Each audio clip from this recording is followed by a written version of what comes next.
and welcome back to another episode of What the Forensics. My name is Rebecca, and I'm joined here again today by the wonderful Journey and Nicole. This week, Nicole is going to be telling us a bit about Keith Jesperson's crimes and also some about forensic genetic genealogy, which is fun. Just before we get started, just some housekeeping stuff.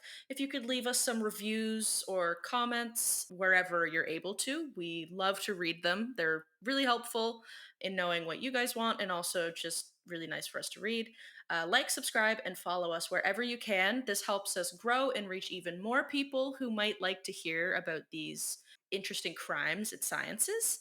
And remember that we are doing our best to provide the most accurate research possible. However, we can make mistakes. We're only human, just like all of us.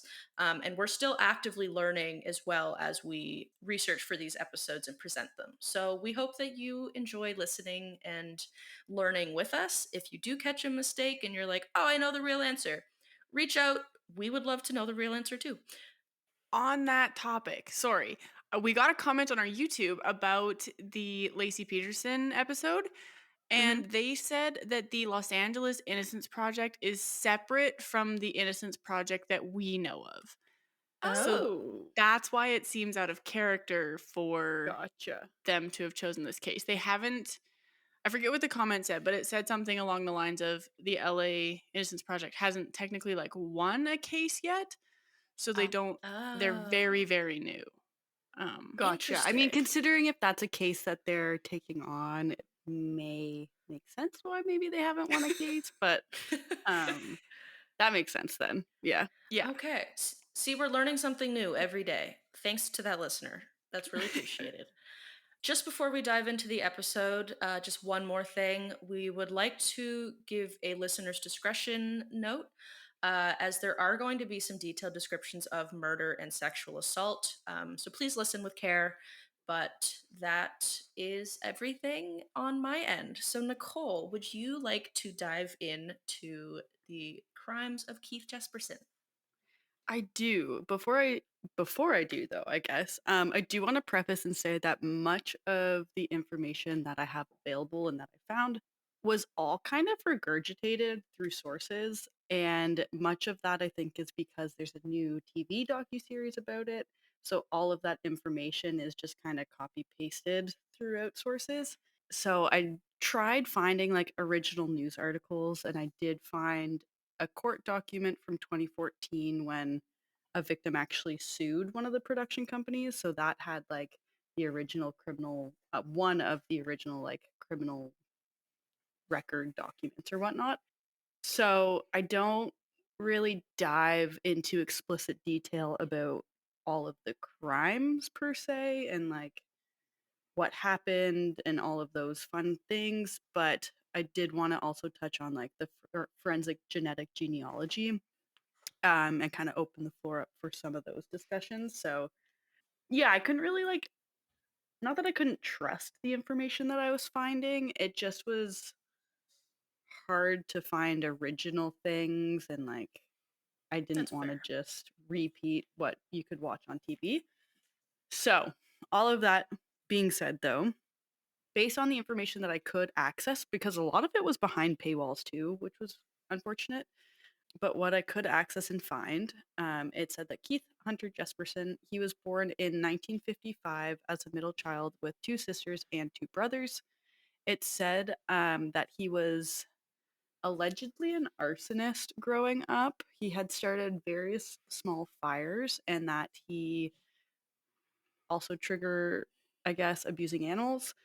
He also took pleasure in abusing animals, and so those are kind of two parts of the triad. I think it is the serial Yeah, killer the triad. homicidal triad or whatever. Yeah, Yeah. yeah. So Lovely.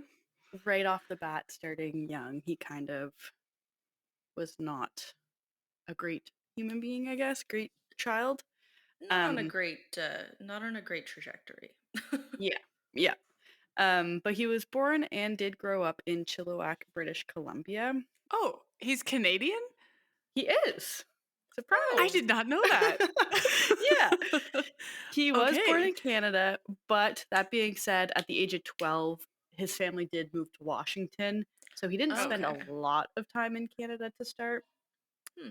So when he was in Washington, he was helping his father run a trailer park, I guess, and that's where he met his soon-to-be wife. They ended up having 3 kids together, but the trailer park kind of fell through due to financial troubles. So Jesperson moved him and his family back up north, and so they ended up moving back, but going to Elkford, British Columbia. And so he had worked at a coal company for a short period of time in back in BC there. He was ultimately fired from that job though for theft, and so he began trucking. And I guess the initial trucking that he did was between Alberta and Saskatchewan. That job didn't last very long though, so then he returned to the States. And I believe he started like long haul trucking once they moved back down to the States. So he Hmm. did spend some time in Canada, but not a lot of time, and it wasn't where he kind of committed any crimes. Spoiler. Um, but through interviews, because it was in 2009, 2010, Jesperson's daughter wrote a memoir about the life of being the daughter of a serial killer. And so through interviews, she had described Jesperson and like recounted stories of him abusing animals in front of them as children, like Ugh. when they were children.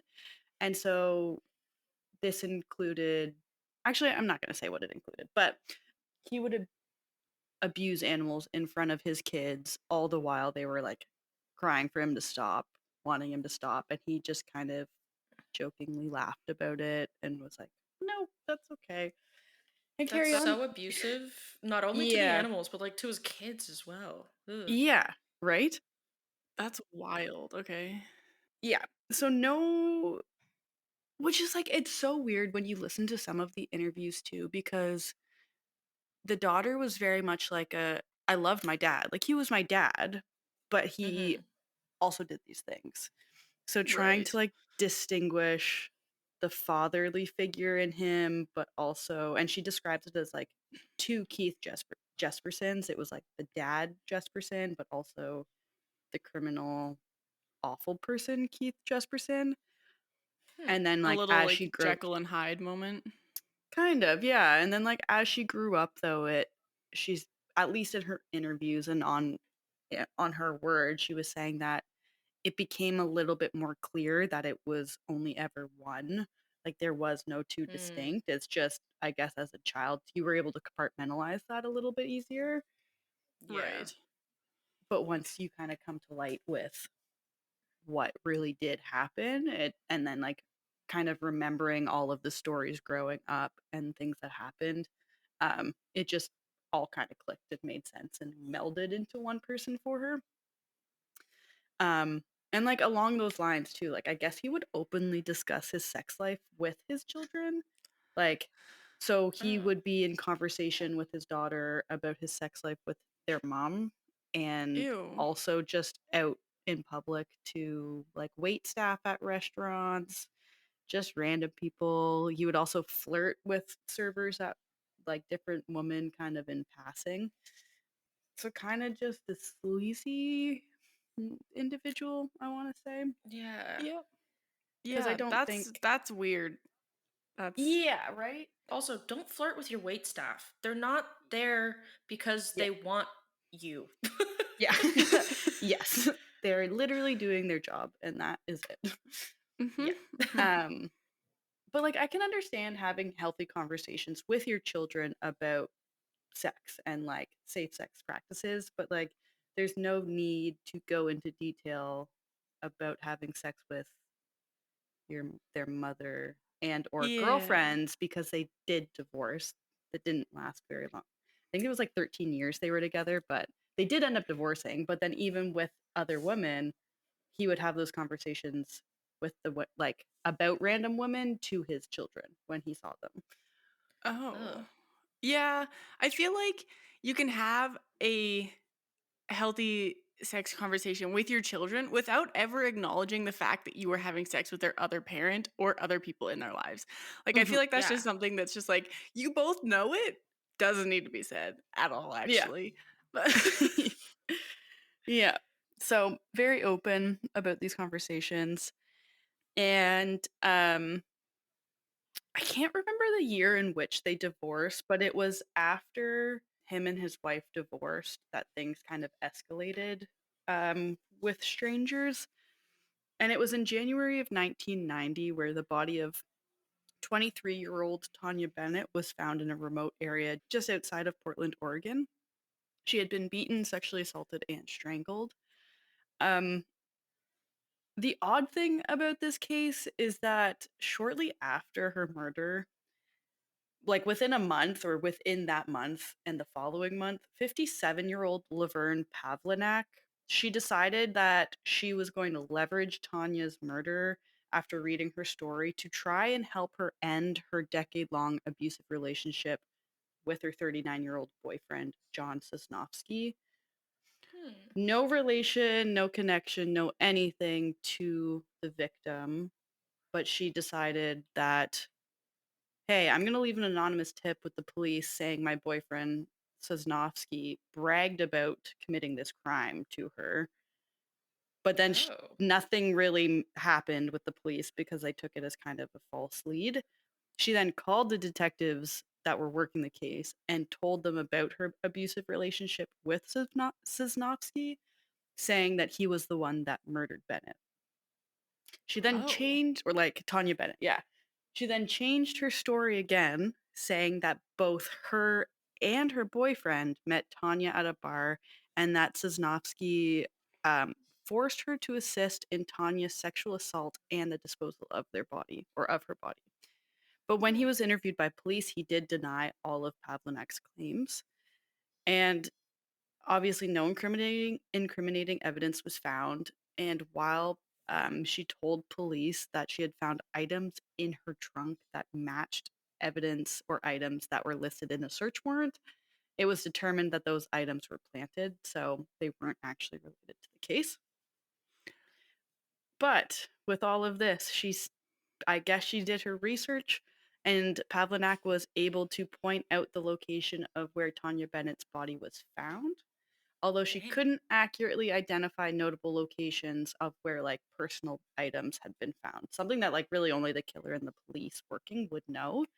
yeah. Um, and with all of this, despite no physical evidence and maybe a little at best circumstantial evidence, both Pavlinac and Sosnowski were arrested in February of 1990. They both claimed their innocence, but she was convicted of felony murder. So the Oh, Oh, evidence shit. the evidence was primarily Pavlinak's recorded confessions and her ability to identify where the body was found.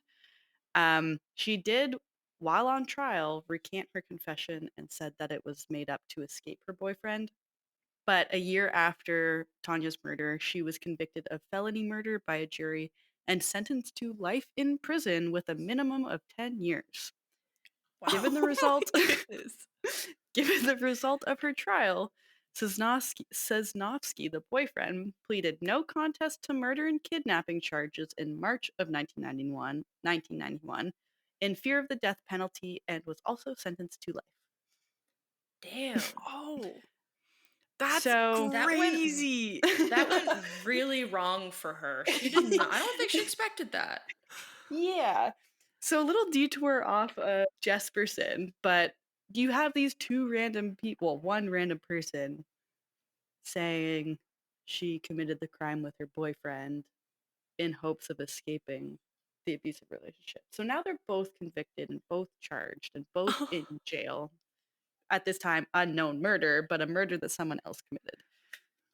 It's so wild that they were convicted and there was like no evidence and it Nothing? was literally just he said, she said, and they were like, you know what? It's Sure. weird that you did this. You're gonna go to jail anyways. Like, what? Yeah.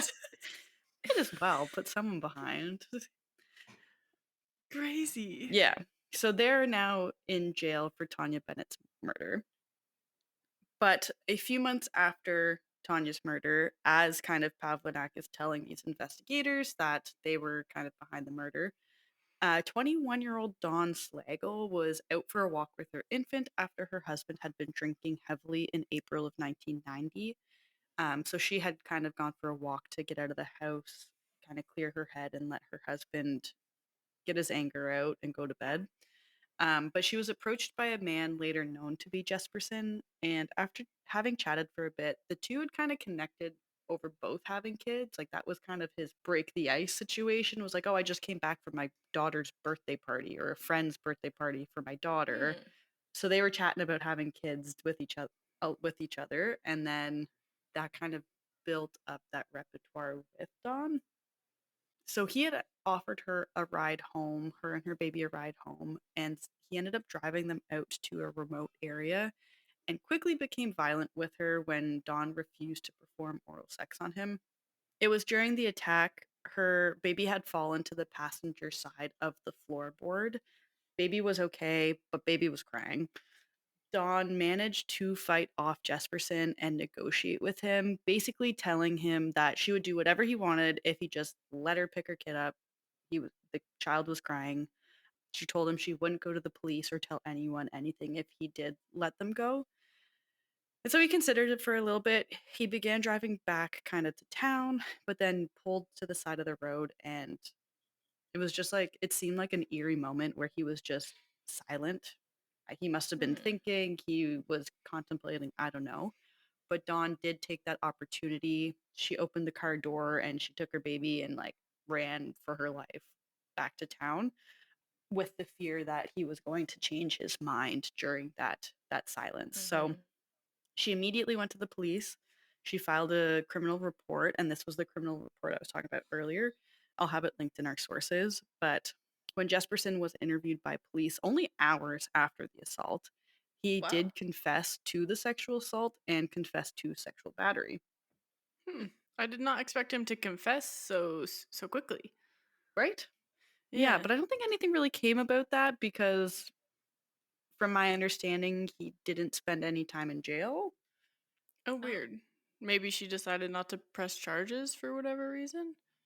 Yeah, I don't know. It sounded like Hmm. from at least the court case in this would have been years later in 2014 though. It sounded like she was still very traumatized by it, so I couldn't imagine her not pressing charges, Yeah. but it could have been something where like community service or house arrest or I don't know, something he Yeah. could have probably said I'm a family man, I have children, I need to support them and they're like, "Yeah, okay, sure." It's the Yeah, 90s. that's true. Why not? But it was when Pavlinak and Sosnovsky seemed to kind of be in this media limelight, garnering all of the attention for Tanya Bennett's murder. A written confession to her murder was written on the stall of a truck stop bathroom, and it was ultimately signed with a smiley face. Or What like an it had a interesting smiley place to face. confess. Yeah. Right? But keep in Hmm. mind, he's a long haul truck driver too. So for Jesperson, this Oh, would make sense, but for the average person, maybe not. right. Right. But there was a little smiley face at the bottom of the confession. And, No. sometime later, over the next little bit, letters were also sent to newspapers and to the authorities from an anonymous writer claiming that they had also killed Tanya. And in the messages that were left, there were other messages left at truck stops and the ones sent to media and authorities. These were also signed with a little smiley face at the bottom. So this is what kind of led the media to dub the offender the happy face killer. That's where he Right. gets his name, and that's what we see kind of throughout media and all of the docuseries that have come out about him. But 3 years after Tanya's murder, in interviews with Jesperson's daughter, Melissa, she remembers when she was about 13, the two of them had been driving along the Columbia River. And as they were getting close to Multnomah Falls, I want to say, in that surrounding area, her dad had apparently announced, quote, "I know how to kill someone and get away with it," end quote, and then began telling her how he would cut off the victim's buttons so there wouldn't be any fingerprints left, and that he would wear cycling shoes that didn't leave distinctive prints in the mud, so he couldn't be they couldn't be identified. Right. Hmm.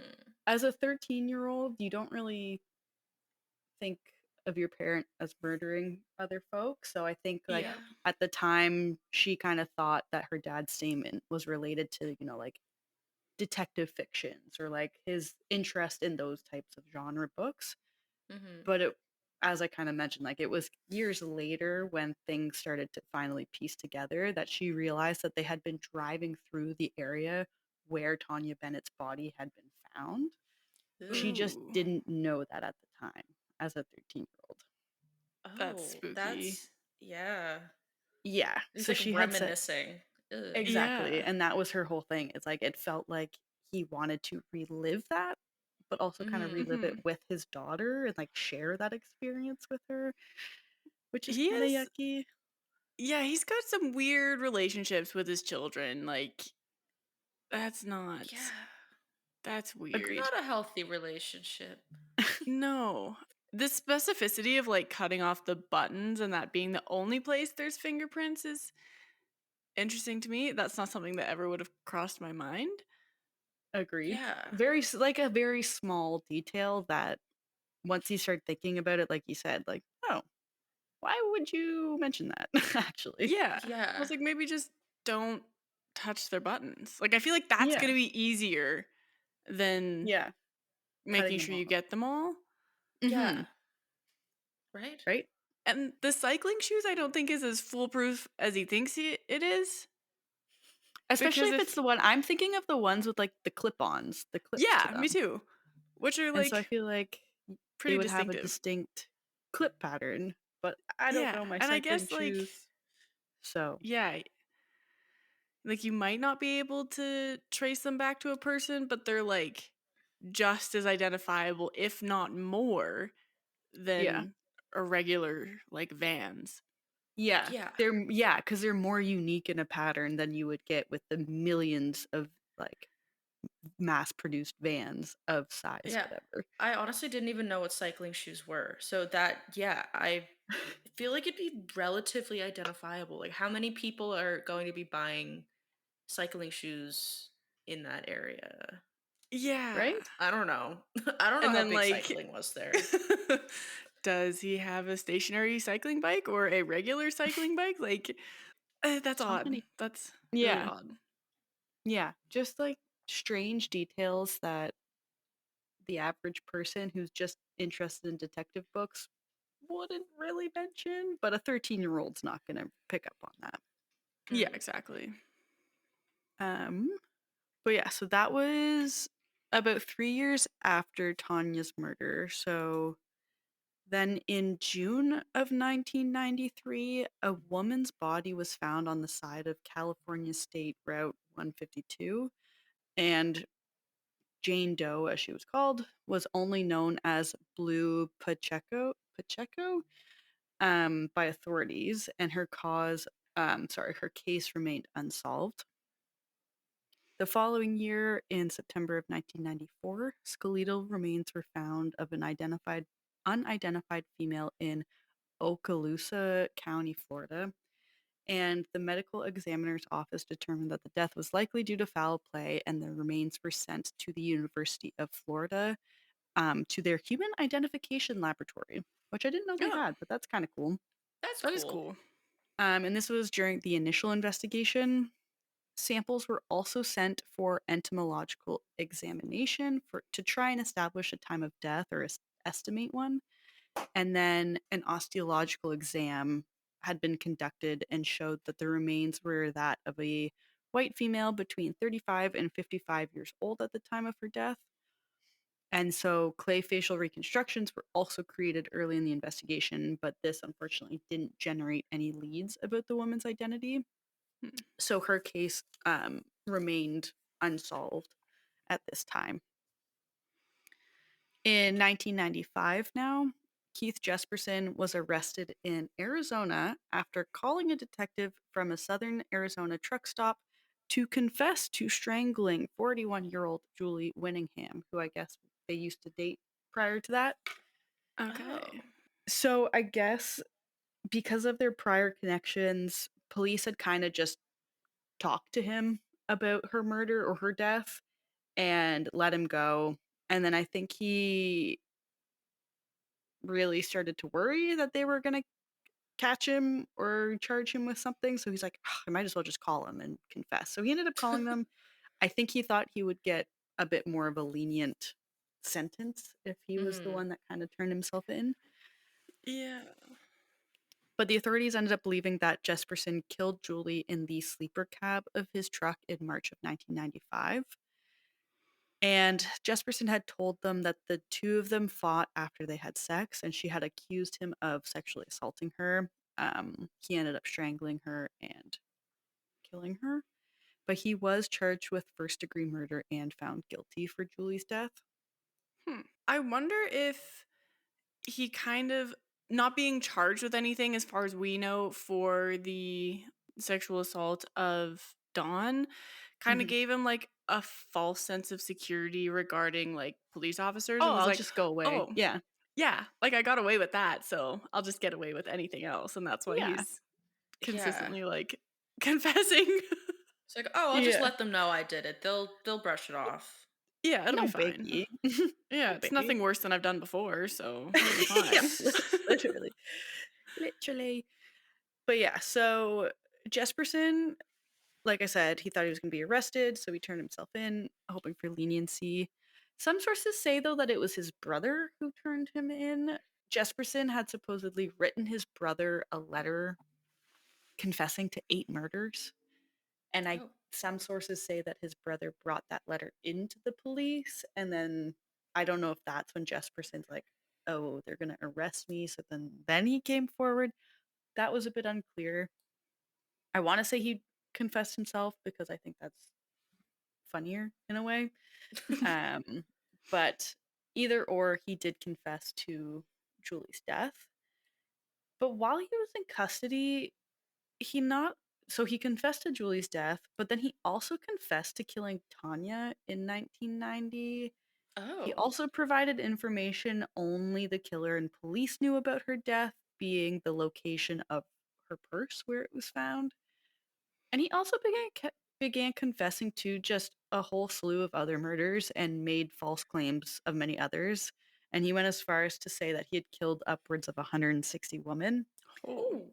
That being said, only 8 have kind of been confirmed or linked to him. So at this moment, he recanted a bunch of those confessions too, or claims. So the number is definitely close to, if not at 8 women.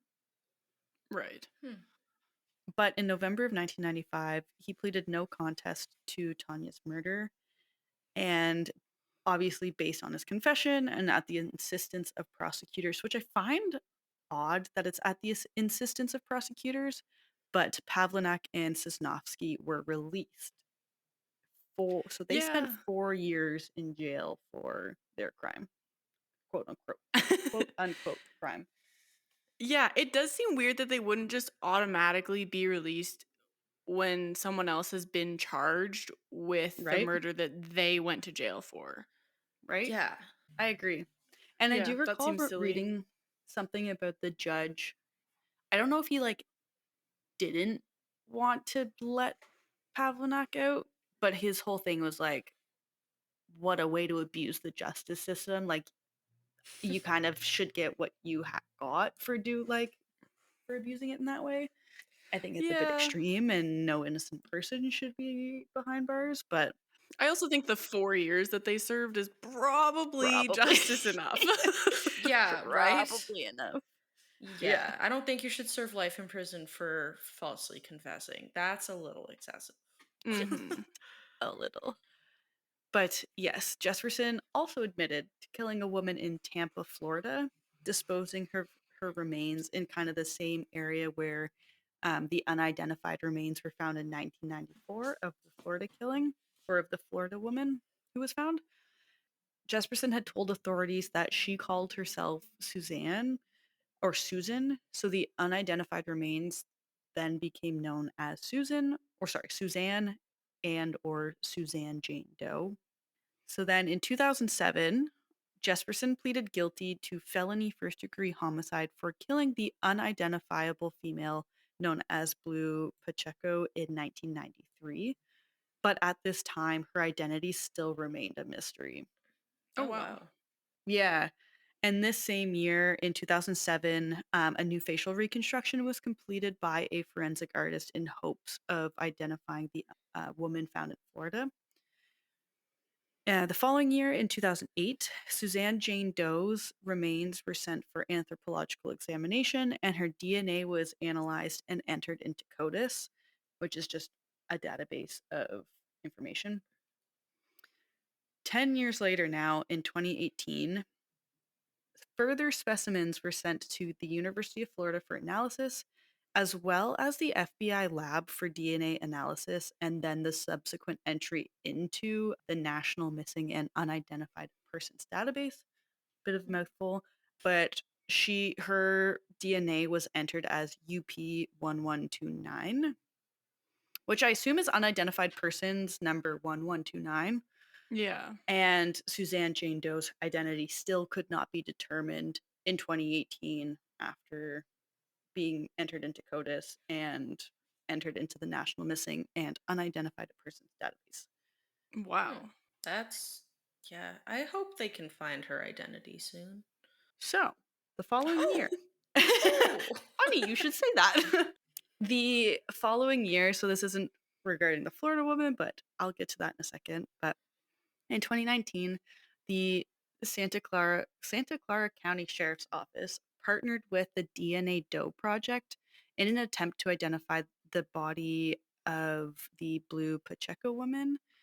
And they wanted to try to identify her via investigative genetic genealogy. And Sergeant Shannon Catalano, she ended up contacting potential family members that were found through this search to encourage them to voluntarily upload their DNA profiles to GED Match. Hmm.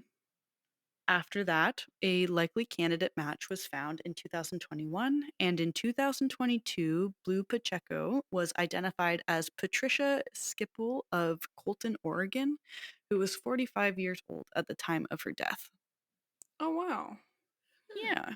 And then in late 2022, the medical examiner's office working to identify Suzanne Jane Doe teamed with Othram, they're called. They're a private corporation that specializes in forensic genetic genealogy to help resolve unsolved murders, disappearances, and to help identify unidentified decedents and or murder victims. So they're basically a private company that helps identify people using data and genetic information. That's cool. Bit of a public-private partnership going on in this case, and they're huge in the States by the sounds of it, and they've even helped solve crimes in Canada, which is pretty Oh, cool. wow. I've heard Hmm. of I read about a couple Toronto and Montreal cases where they had partnered with enforcement up in Canada to help identify previous victims from I think the 70s to 90s are a pretty common time Oh, my where they're goodness. looking for identification. Yeah. That's really cool. I'm shocked we haven't heard of them at all. Like, I've Right? never seen that name before. Have you heard of DNA Solves? I don't think It's so. like I like vaguely I had kind recognize of it. heard it in passing. Yeah. It's basically GED Match in a way. It's a crowdfunding, I believe, platform to help solve crimes using this type of information. And Othram, I guess, founded it, or they are who partners with them. I don't know, but they're connected to the DNA Solves group as well, which Cool. is That's pretty cool. interesting. They were founded in 2018, I want to say, Hmm. but the Suzanne Jane Doe's remains were sent to Othram's lab in Texas. And this is where scientists developed a DNA extract from the remains, and then they used what's called forensic grade genome sequencing, which is a technology developed in house by Othram, I guess. Hmm. Hmm. And this ultimately developed a DNA profile from the remains. Cool. And so their in house team used the developed profile in a genealogical search to help generate new leads for law enforcement to use in identifying Suzanne Jane Doe. And with those leads, the ME's off, like the medical examiner's office, in conjunction with the sheriff's office, they were able to identify the unknown woman killed in Florida as Suzanne L. Kellenberg. Kjellenberg. She was born on October 8th of 1959. Hmm. Wow. That's crazy that they were able to do that. Yeah, it is super crazy. Hmm. I'm glad the Jane Does in this story have all been Right? discovered, I guess is the Right? Mhm. word. The only woman who hasn't, that's been linked to Jesperson, who hasn't been identified yet. This was a woman who was found in August, at the end of August of 1992, and her identity continues to remain unknown. And so she's the only known unidentified victim of Jesperson as of kind of this recording. Hmm. He did confess to a news reporter and later to deputies that he killed this unidentified woman along with seven other women, and he referred to her as Claudia. Oh. But he Okay. pleaded guilty to her murder in 2010, and he was sentenced to another 15 years to life in prison for her murder. But she still hasn't been positively identified. But from the sounds of it and like the progress that's been made in genetic testing, they kind of have like familial pieces of the genetic puzzle, but they haven't been able to fully identify her yet or find a like a positive match. Hmm. Right. And in interviews, Jesperson's daughter has said that he won't ever get the death penalty for his crimes, but that he should. And she goes to say, quote, "I don't say that for myself, but for his victims. Justice will never be served to them. I'm not going to go into the details of the horrific torture he inflicted on those poor women who were mothers and daughters and sisters. Not all his victims have been identified. There are some parents who still don't know where their daughter or sister disappeared to." End quote. Wow.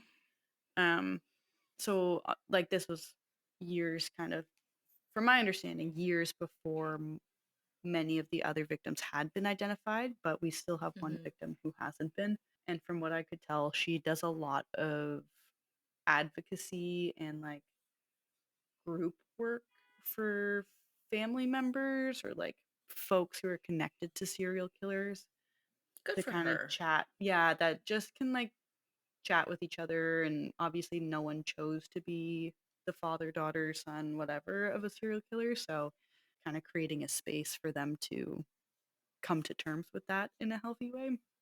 Mhm. Right. Interesting. Yeah. But So, going, did his trial story take place in 2010? so yeah, he was in jail for the Tanya and Julie's murder, I want to say. But he was, because they occurred in different states, he had to go on trial. Like, I don't know if he extradited would be the right word, but he was brought to different states to stand trial for those and then received his sentences then. Hmm. Okay. Interesting. I don't I don't know why a decade after, 15 years after kind of thing, but yeah. I don't know if he yeah. just like started confessing more when he was in jail, what He's led Hmm. like, to it. I got nothing Yeah, else to lose. yeah, literally. And it seemed like he wanted the attention, like just from based on Mhm. like everything else that we've kind of talked about, it seemed like maybe the story started moving off of him and he was like, might as well. Yeah. Let's go with another one. So, Don't have anything else to lose. yeah, exactly. Yikes. But kind of touching on to Othram now and forensic genetic genealogy. Othram's genetic analysis focuses on what's called single nucleotide polymorphisms, also known as SNPs or like SNPs. These can be identified using much smaller fragments, and a SNP is a difference in a single DNA building block, what are known as nucleotides. So these are your ATGCs. And they're actually the most common type of genetic variation among people. That's cool. Yeah. For example, if you're looking at a stretch of DNA, when you have your bonded, like your pairs, a SNP may replace cytosine, which is C, with maybe the nucleotide thymine. So you may get a like a TT pairing rather than a no, sorry, a TG pairing because cytosine and guanine pair. So rather than the C, you would get the T, which isn't a pairing you typically see unless it is this genetic variation. Mhm. And I guess these SNPs are often studied to see how in a genome they influence health, disease, drug response, and other traits. Hmm. And SNPs can also be used to track the inheritance of disease associated genetic variants within families. So, from what I Hmm. could gather, obviously a lot of it was very technical and beyond my degree. Um, but from what I could gather, is these are very like identifiable. Like it tells you so much about a person, this genetic information. So we can have discussions about this after I go into it a little bit, but I think there's could be some problems with having this information just stored on a database. Oh, okay. But that being said, when looking at SNPs and their importance with identifying unknown victims, they are connected and used kind of with forensic genetic genealogy. I'm going to just call it FGG for the sake of not having to say forensic genetic genealogy over and over and over again. But this emerged in 2018. And the big case that we know it for was the Golden Golden State State Killer. Killer. Mhm. So Go this was back and kind of listen to the episode 2 if you wanna learn more about yeah. that. It's way back when, and I think there may be some differences in information that's come out since then because that was 4 years ago, 5 years ago. 5 years ago. 5 years ago, yeah. So There's been the some articles, updates. I was gonna say the articles I read this time around were like 2022 to 2025. So this was Oh, stuff after we initially talked about it. wow. Yeah, 'cause we did our episode only 2 years after this forensic genetic genealogy came out. Yeah, and I think we kind of I can't remember, honestly, I didn't go back and listen to it, but I think we also framed it as, like, forensic genealogy rather than no, I guess we would have done the genetic genealogy. Anyways, Mhm. go back, let us know. I don't Tell us how we did the episode. Yeah, yeah. Maybe maybe don't, but you can do a little comparison. But in forensic genetic genealogy, FGG, consumer DNA testing and the public's increased curiosity about like their own DNA and genetic ancestry is kind of really sparked over the last decade or two. And this has contributed to the availability of human genetic data that's available. And this has created very large databases that contain a lot of amounts of genetic data from consumers. And so FGG uses DNA sequence technologies on samples collected at scenes, and they use the data to try and produce kind of possible identities of unknown perpetrators and or unidentified victims. And so it's important to note that FGG does not replace DNA profiling, but more so complements it Mhm. because FGG does not use what's called short tandem repeat data, which is what DNA profiling uses, and it does not search national DNA databases, which is what the DNA profiling does. FGG should also not be confused with forensic genealogy, even though they basically have the same name. Um, and forensic genealogy typically refers to a more historical use and application compared to FGG. So forensic genealogy is more so like estate and probate cases to identify or find heirs, the identification of living descendants of fallen soldiers for their repatriation, and Mm, then other historical investigations. So that's cool. I didn't really know the difference between those, but hmm. yeah, so FGG is kind of like a subsect of forensic genealogy, Mhm. just different applications and different use because both do make use of like family trees and lineage and whatnot, but it's just one's more legal, one's more historic. Right.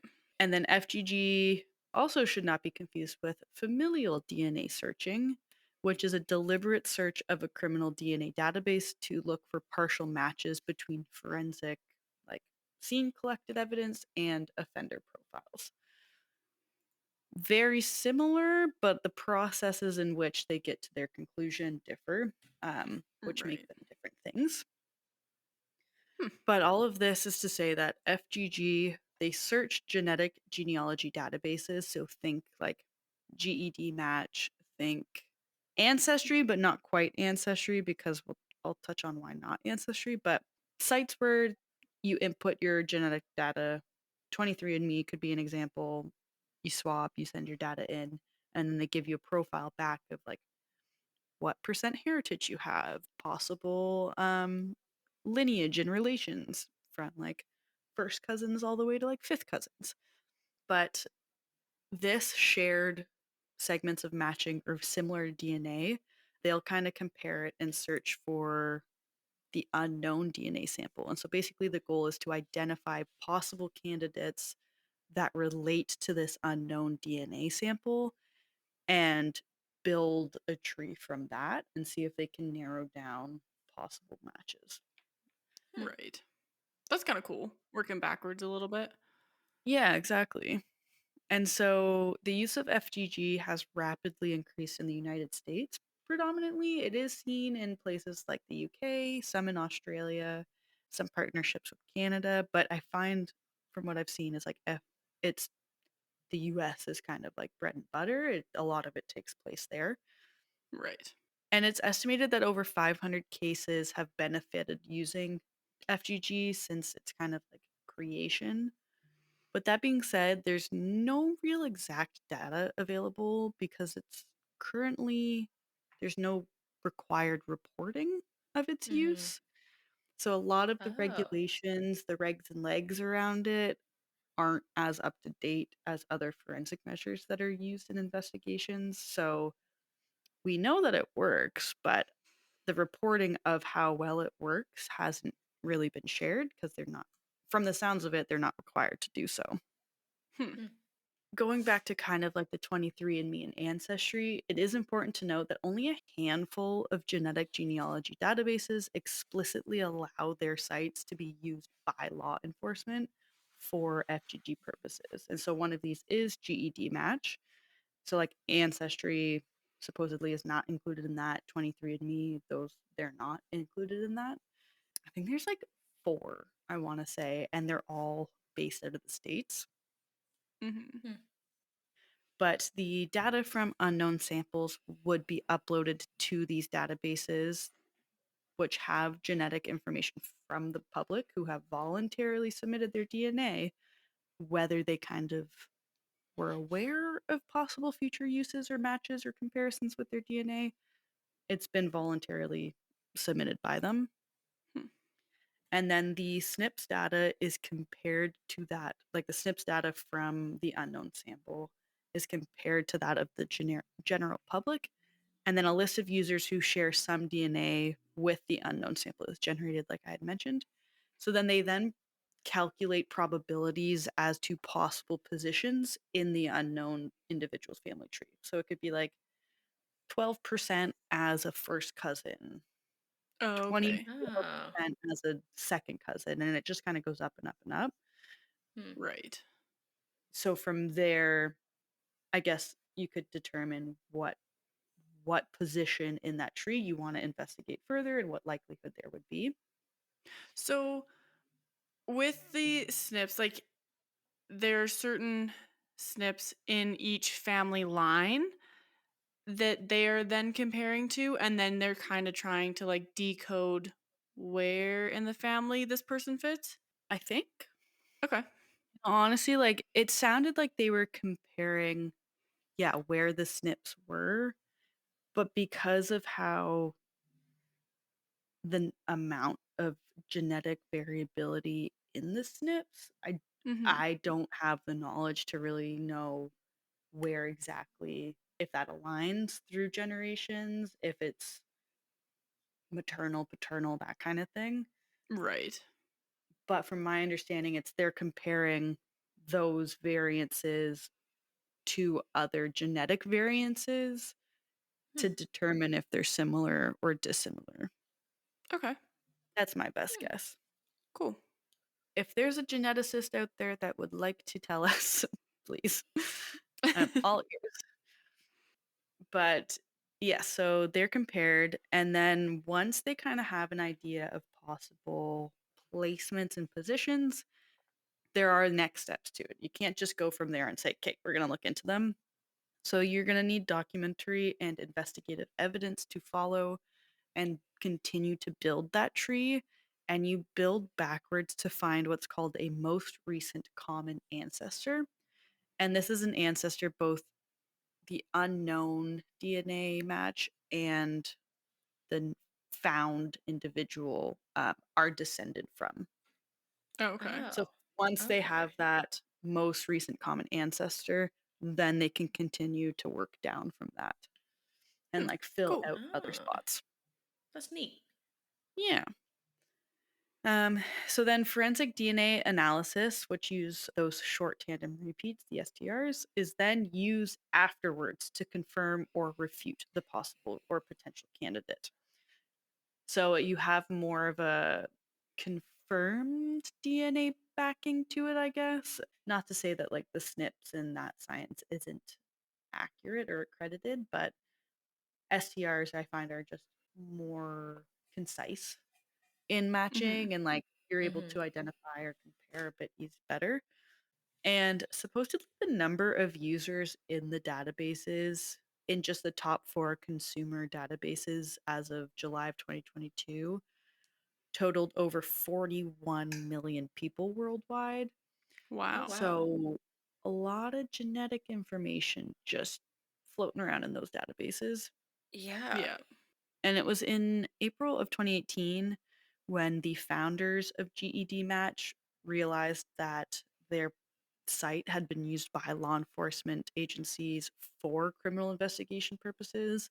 The founders didn't know. They were shocked to have learned this. And many individuals and users criticized the ethical and privacy implications of this, even though at the time it did not breach any terms and services like of GED Match. Right. It does seem odd that the police didn't have to get like a warrant or anything to Hmm. upload the DNA into GED match to get a potential match or like not let them know at all. Yeah. Yeah. Hmm. I'm sure they had someone on their legal team read the terms and service front and back and say, Oh okay, yeah. you're good to go. Like, that's not on us kind of thing. Yeah. But following this, the terms and services were updated, and this did allow law enforcement to upload for the purpose of identifying perpetrators of violent crimes and identifying the remains of deceased individuals. Then in May of 2019, the founders established, and I think we talked about this years ago, the Mhm. opt in, opt out system for users to decide on whether they want their DNA data to be compared to law enforcement uploads. This sparked further controversy and discussions around the questions of consent from general users. Because I Hmm. think initially data was automatically opt in and you had to like manually opt out. Mhm. I could be incorrect on that, but I do remember discussions around that and are users actually reading terms and services? Do they actually Yeah. know what they're in? Obviously, if you're saying yes, in theory, you should be, but where does the consent lie in all of that? Hmm. Yeah, I think this was a huge case of kind of showing that people don't read the Yeah. terms and services and they're like, "Oh no, Yeah. there's actual implications to not reading the terms and services." Yeah, exactly. And then in December of 2021, under new ownership, the terms and services again were updated relating to the opt in, opt out system. And it was the definition that was updated. So the definition for opting in remained the same. So users are compared to all law enforcement uploads for violent crimes and unidentified human remains. However, the opt out definition changed, and the opt out only excluded, like the results only excluded you from comparisons of law enforcement uploads for violent crimes with all users now included in comparison for unidentified human remains.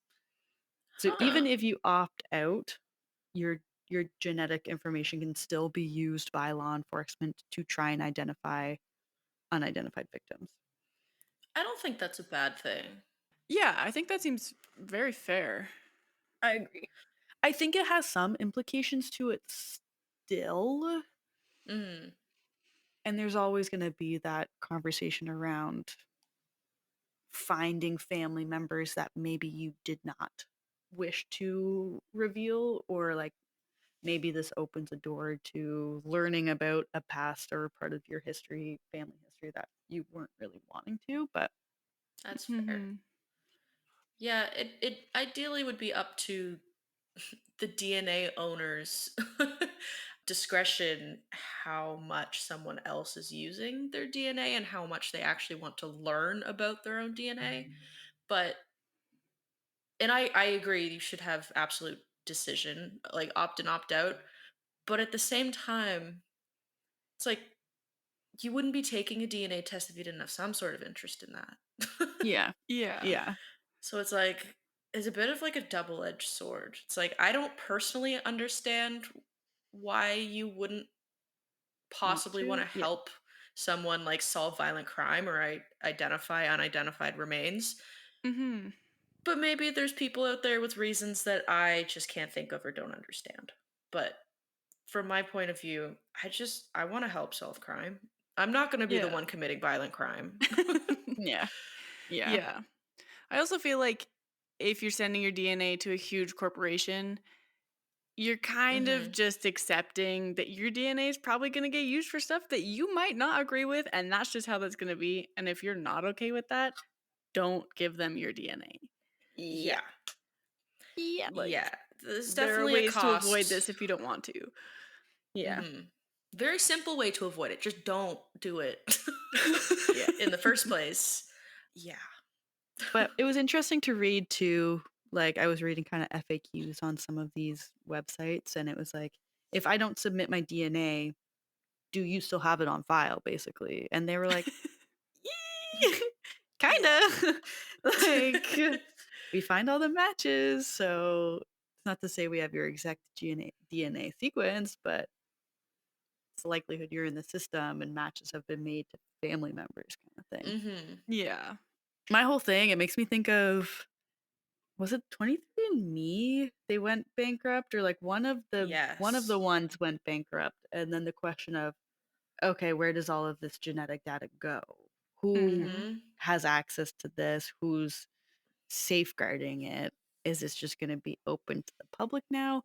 And it makes me think of all of the SNPs. Like, if that much genetic information is identifiable, Yeah. that's scary. Because if that's just in the wrong hands in a situation like that, that's not ideal, you know? Yeah, no, that it was 23andMe that went Okay. bankrupt.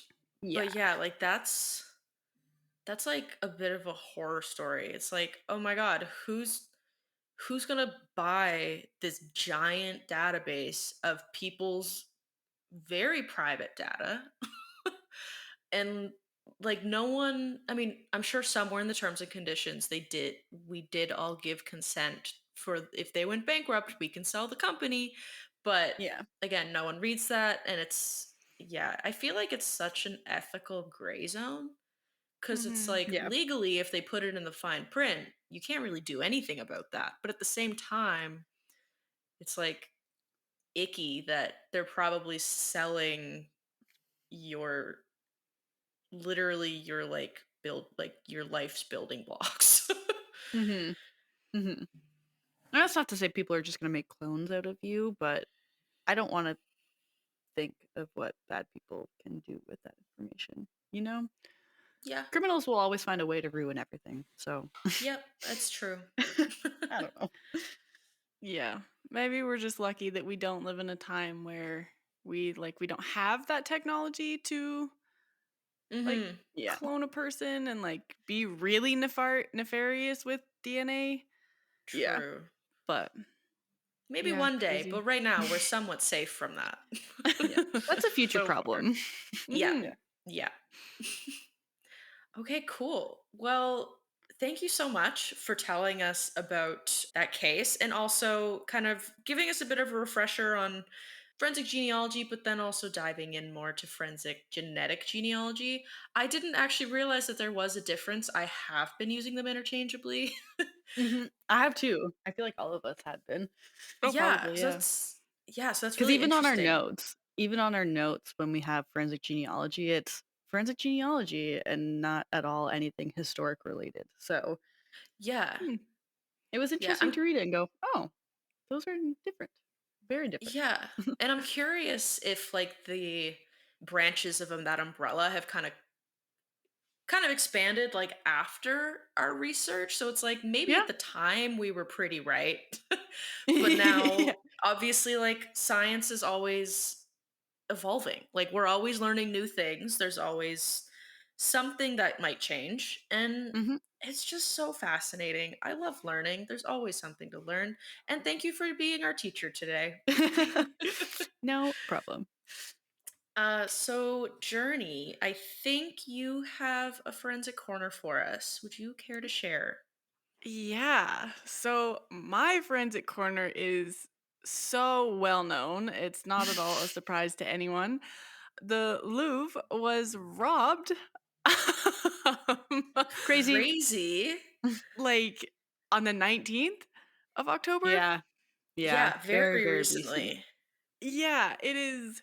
Honestly, it's so cool that it happened in a sense because there was like a it happened in broad daylight. And It was it's like 9:30 AM, was it not?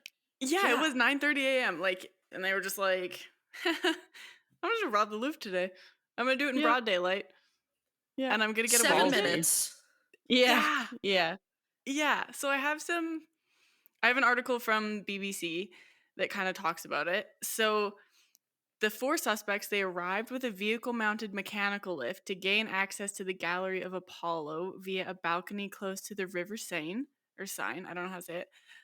And it literally was just like an extendable ladder on the back of a truck. There's a picture. I don't know if you guys have seen it. Yeah. And they just like laddered up. They had I think it was grinders to cut through the window to get in. They threatened the guards with said grinders. Oh, I didn't know that I didn't part. hear that. Yeah, I didn't hear that part. I saw it on a TikTok. This just says they threatened the guards, but other people say that they threatened the guards with the grinders. Mm.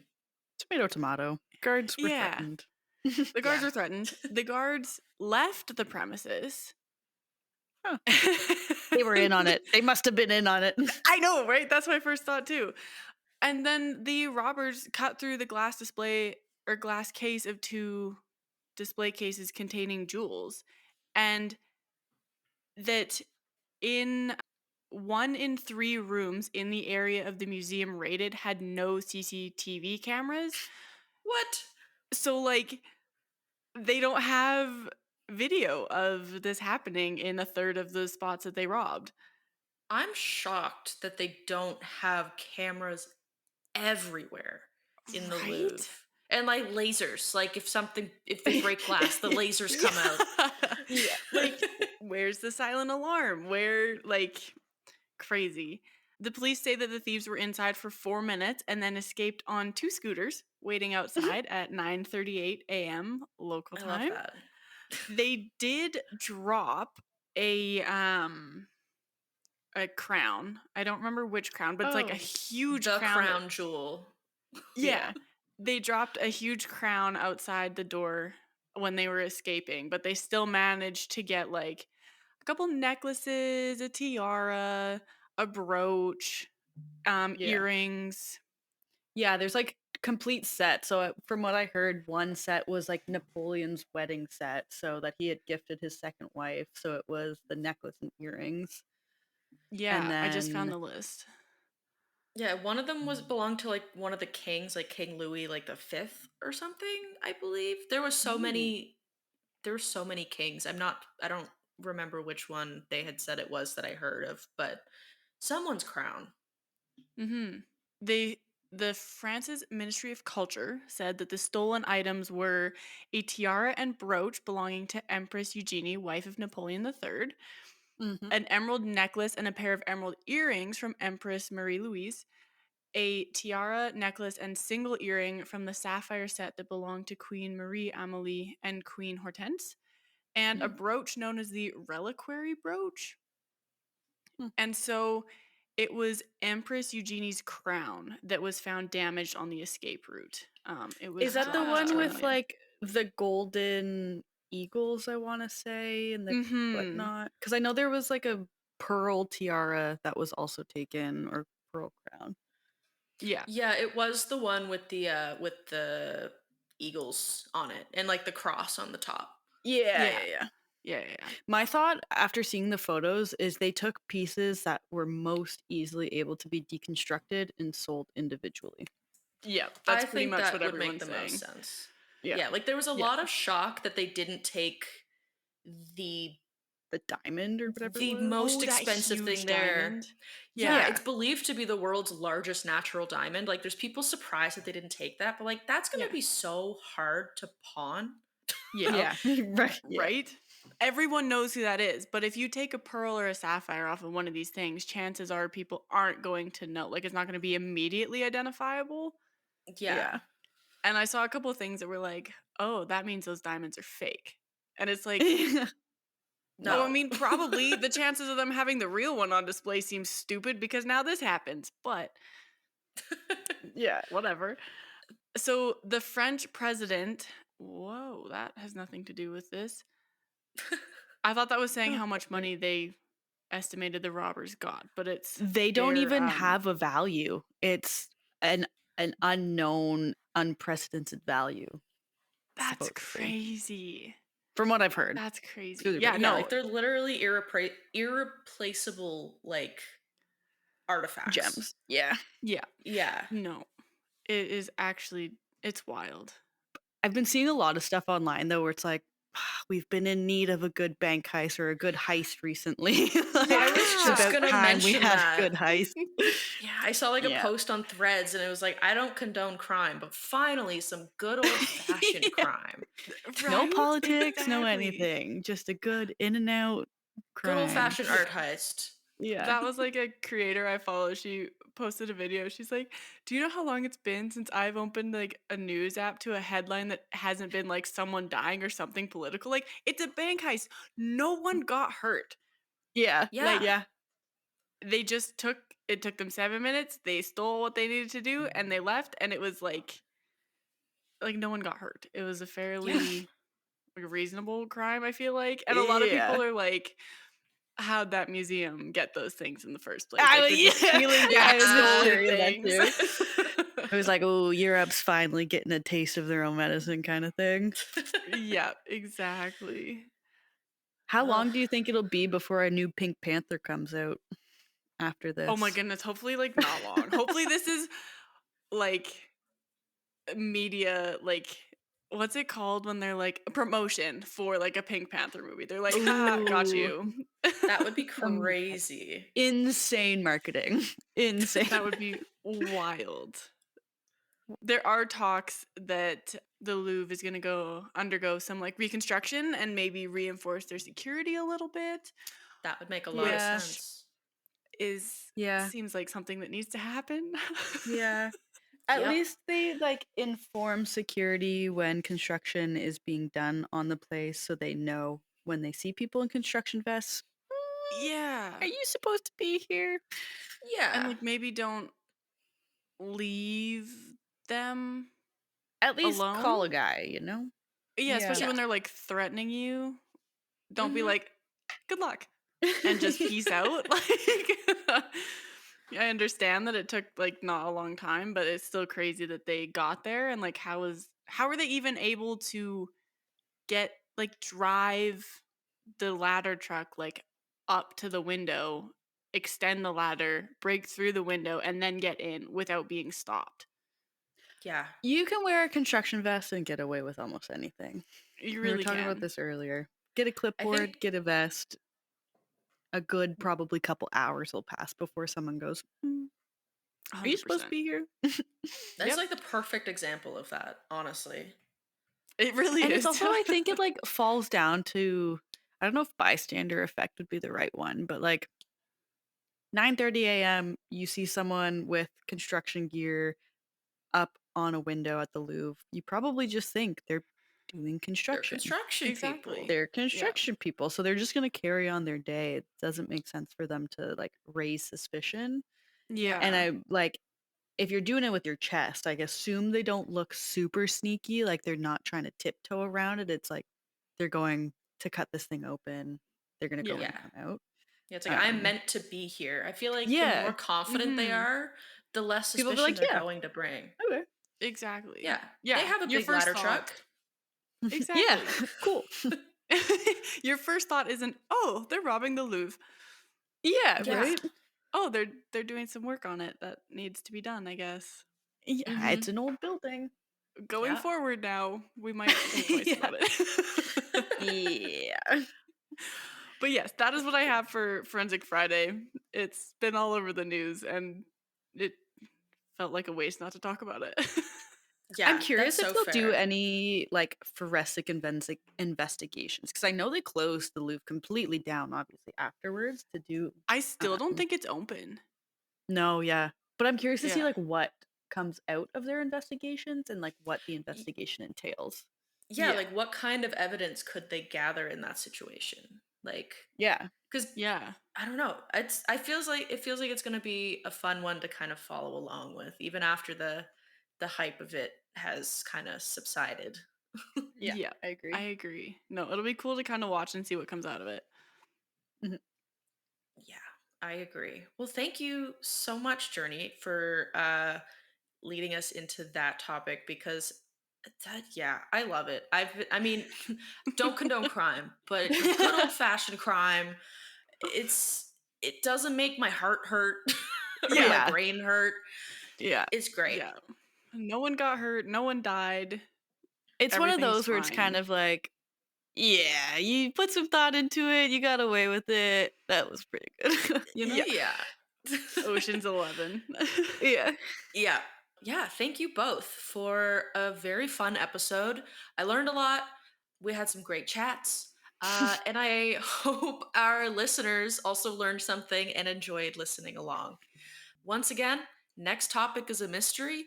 Just they are being recorded. Just the order in which they're released has still not quite been decided on our part. Yeah. We're gonna get that figured out. Just give us a few more episodes for that. So tune in next week for another surprise. With that Maybe being it's more said, fun this way. Maybe it's more fun yeah, keeping you Yeah, guessing, let you us know? know. yeah, maybe more people tuning in because they're like, what are they doing? What are they going to talk Yeah. about this week? If you did enjoy this episode and kind of want to learn more about us, our podcast, want to get all the updates on when we're going to be posting, you can find us on Instagram, YouTube, Facebook, and TikTok, all at What the Forensics. Our website, that's whattheforensics.ca. We consider it your one-stop shop for everything forensics. You're going to find the sources that Nicole had spoken about. There's some source images if they're relevant to the case. We also do media recommendation if we spoke about any types of media during it, so that can be fun. Check that out. And our email is whattheforensics@gmail.com. If you wanted to reach out directly, maybe you have a comment, you liked our episode, you just want to tell us, you have some case suggestions, we want to hear all of it. So shoot us an email or reach out on socials or use our contact page. We check all of them. With that said, this has been another episode of What the Forensics. We hope you learned something and enjoyed your time with us, and we're excited to see you next time. Bye. Bye. Just a reminder to everyone that we are not professionals in the forensic science field. We are just interested in forensics and want to share what we are learning with our listeners. We're trying to give you the most accurate information, but we are human and can make mistakes. Thank you so much for listening, and we hope to see you next week.